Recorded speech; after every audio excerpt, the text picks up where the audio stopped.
Okay, welcome to day 8. So, yeah, this is a different start to a video.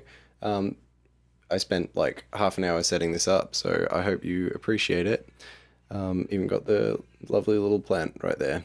So, yeah, anyway, this is my sketchbook, which is where I wrote down all the original stuff for when I first came up with the idea for the timer. And yeah, you can see some different design ideas that I had. Yeah, so that's that one there. That's basically what we were looking at, except the controls for setting it were different. So originally, the first prototype I made of the app, you just had the whole number and you dragged the whole thing up and down, and it would change all, so to go 1, 2, 3, 4, 5 up to 59, and then it would switch to a minute. And so it could take like a long time to scroll all the way up to an hour or something. So it wasn't great in that regard. And then that's when I decided, okay, I need to get serious about coming up with a proper design for this.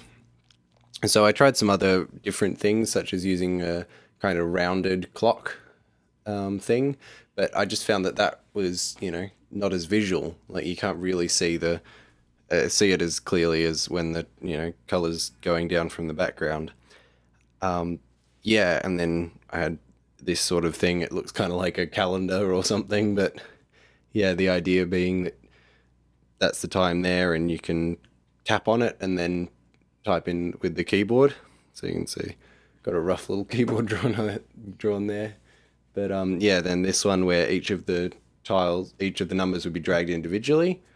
But yeah, that's a bit much. And you can see I had the circular button with the start in it there. It's more the buttons that I need to look at today because I'm trying to figure out a better way to do the buttons. But yeah, anyway, then this is close to what we ended up with, and then my final kind of idea was this, although I had them all on separate floating cards, but that didn't look so good with that. I don't know, it was just too many lines. But yeah, you can see that I had all three buttons on the screen, and I was kind of messing around with different orientations of the buttons and numbers of which buttons I would show and all of that. And yeah, I found that just showing the two made it less complicated as far as the overall UI when you're using it.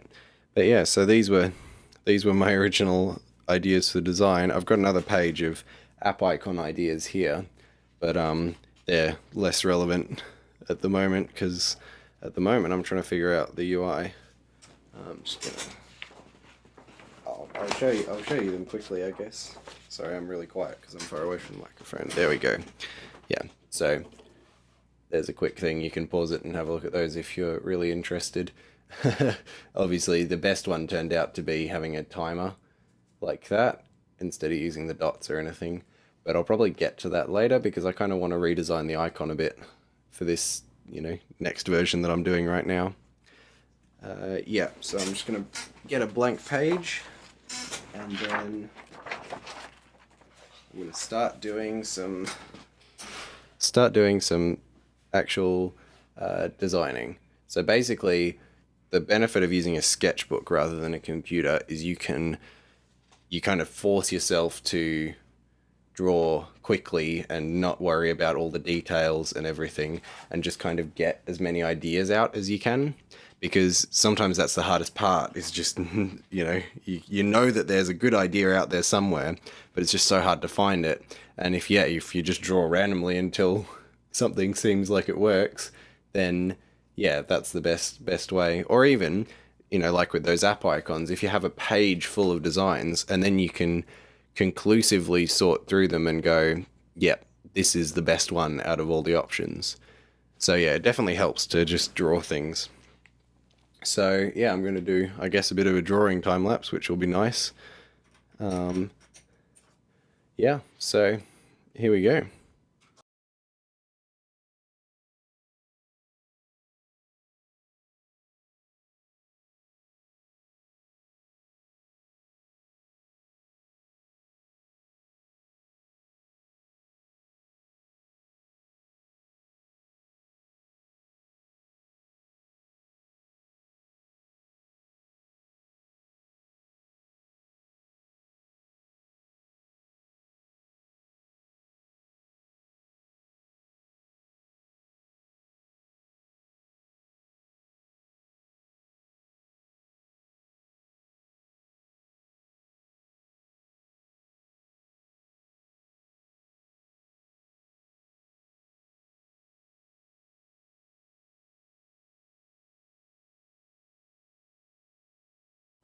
Okay, so I don't know what to draw in this last one, but I figured I'd stop and talk about these because then maybe something will come to me when I'm like verbally processing it or something.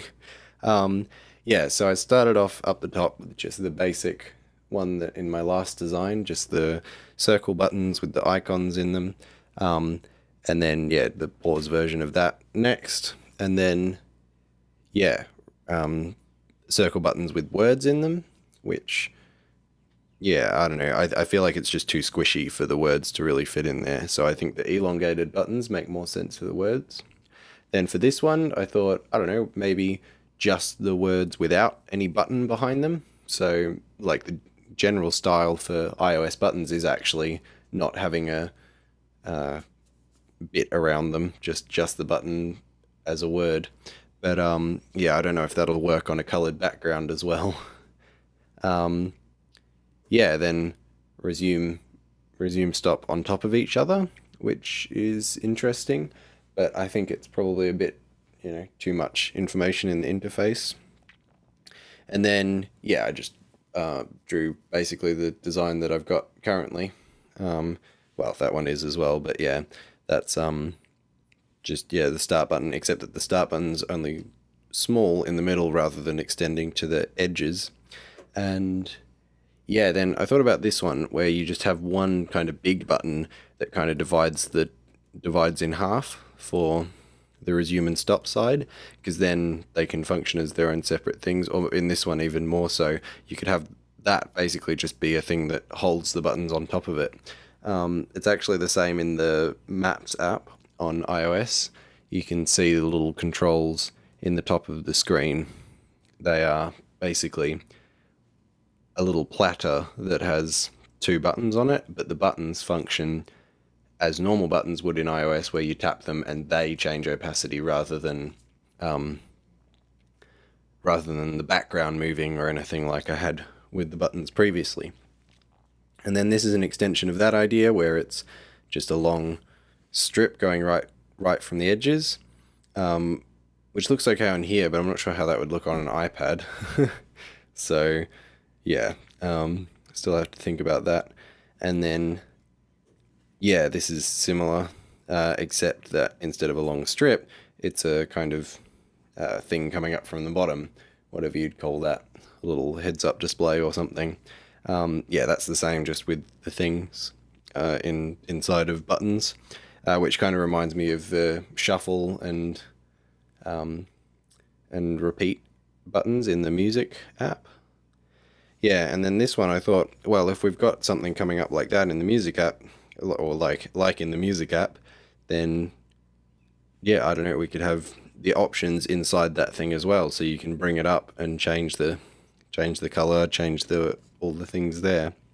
Um, but I didn't think it quite made sense to put the button inside of that, because when you're changing the options, you don't want to start the timer while you're still changing the options. So it kind of makes more sense for that to be separate. So I thought of this having kind of the options thing down here. That could either say options like that one, or minimal timer, or something, or more, or whatever. Um, and then having the buttons on top of it, which looks okay with these ones, but I'm not sure it looks so good with the start one. That's, yeah. And then, yeah, when this comes up, you can have it kind of like in the music app, where it's sitting on top of the display, on top of the previous UI, rather than, being a completely separate page. Yeah, and then I just drew kind of one here with the kind of colors and stuff in it so that you can see kind of what that looks like. And then, yeah, this one. So, I don't know, this is a thing that I haven't considered yet, having the options page kind of be part of the user interface like that.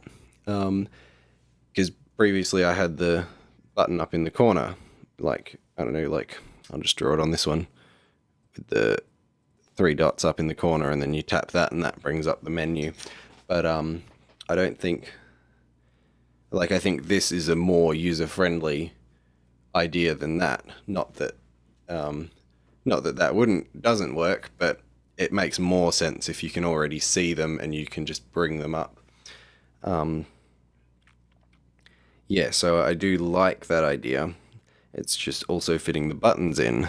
So that's why I don't quite know what to draw here, because I feel like I've explored all those options, but I don't know. Like, I'm not quite happy yet. And I don't know, this is the last square on the page, so it's adding some pressure. But yeah, I don't know what I do now. I was really hoping that speaking through all of that would kind of prompt me to think of something to do, but nope. Okay. So I guess I'll just come back in like however long it takes me to figure out what I want to do next. Yeah, okay. Transition. Bye.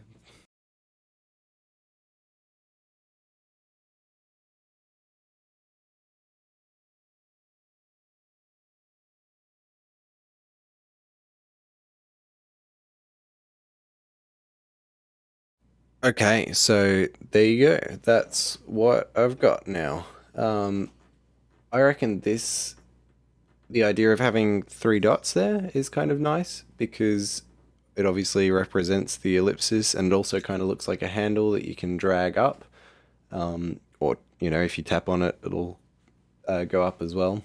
I tried putting the button a little bit further away from the whatever you'd call it. But I don't know. It just still doesn't look quite right, the button placement. That's what I'm trying to figure out right now. Yeah, so I think I might need some more pages to do some more drawing, or maybe I could move this onto the computer. I'm not sure. So basically, I've just got to figure that out. So just verbally processing what I'm thinking right now. Having the start button in a thing, it would look nicer to have a shadow on it. That's what I reckon. I don't know. I'm still not sold on shadows because they look less modern, I reckon. But obviously something like this would need a shadow because the idea is it's a physical thing that is on top of the other view. Like in the music player, it's got a shadow, or in similar situations in the Maps app, I think there's a similar view like that, and they have shadows. So if that has a shadow, then it might also make sense to put a shadow on this one above it, which would, kind of be nice because then having the shadow kind of brings that bit of contrast to it and makes it stand out more. Or as I'm just verbally processing right here, it could also make sense to have that not have a shadow so that this can then slide over the top of it, because that then would make more sense, physically speaking. If they've both got the same amount of shadow, then you would expect them to collide. Whereas if one's not got a shadow and one does have a shadow, this works perfectly with the shadows on my hands. It looks like it should go over the top. So maybe that is a good idea. And then that would look nice and clean, having the flat sort of button. The one problem is that white buttons don't look great against a colored background, as I've discovered. So maybe I could try something, I don't know, just looking at this iPhone 10 box right here. I'm using this because I can bring it into the camera. You can see the dark buttons there, which obviously is more suited to a not just a colored background, but a varying colors background, so like a picture or something. But maybe that's a sort of road I could go down, because that obviously does look good against a color. Or maybe I could make the color background more varying, although I'm not sure about that because that might make it too complicated in the app. You just kind of want a timer background. You don't want a picture. So yeah, I don't know. This is a whole lot of verbal processing, and it's actually kind of helpful to get my thoughts straight. Yeah, I think no shadow on this one. I'll see if I can rub it out. This is not a great rubber. It kind of leaves a lot of stuff behind. So that's fine. I'm just gonna try and make that look like it doesn't have a shadow.